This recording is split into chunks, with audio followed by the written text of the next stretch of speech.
দেশ জুড়ে এসএসসি ও সমমানের প্রথম দিনের পরীক্ষা অনুষ্ঠিত হয়েছে।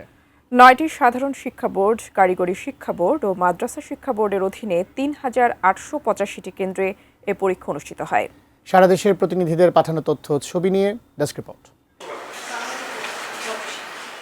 সারা দেশে একযোগে মঙ্গলবার সকাল ১০টা থেকে দুপুর ১টা পর্যন্ত সাধারণ শিক্ষা বোর্ডে বাংলা প্রথম পত্র, মাদ্রাসা বোর্ডের অধীনে দাখিল এবং কারিগরি বোর্ডের অধীনে ভোকেশনাল ও দাখিল পরীক্ষা অনুষ্ঠিত হয়।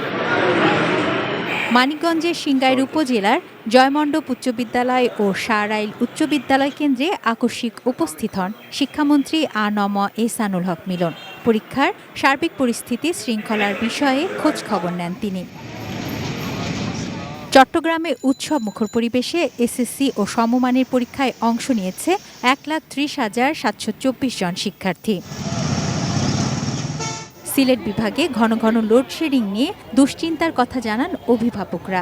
মোটামুটি একটা জিনিস শুধু তারা পারে না, তো ওটাও তারা কি অনলাইন তো শিখতে পারে। দিনের মধ্যে অন্ততপক্ষে 10 থেকে 15 ওয়াট বিদ্যুৎ চলে যায় এবং রাত্রে পড়তে পারে না।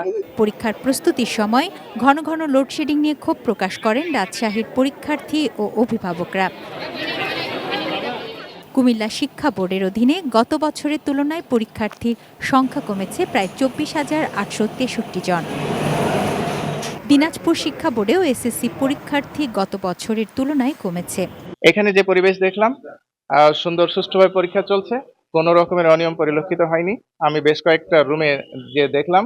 এদিকে ময়মনসিংহ শিক্ষা বোর্ডের প্রতিটি কেন্দ্রে ছিল সিসি ক্যামেরার নিরাপত্তা ও নজরদারি।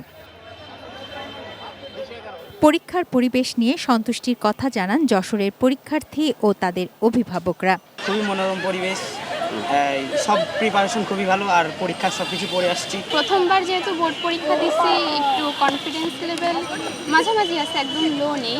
এবারের এসএসসি ও সমমান পরীক্ষায় নিচ্ছে দেশের ৩০,৬৬৬ স্কুল, মাদ্রাসা ও কারিগরি শিক্ষা প্রতিষ্ঠানের ১৮.৫ লাখেরও বেশি শিক্ষার্থী। তুনা জিনা তনু, ডেস্ক রিপোর্ট, এটিএন নিউজ।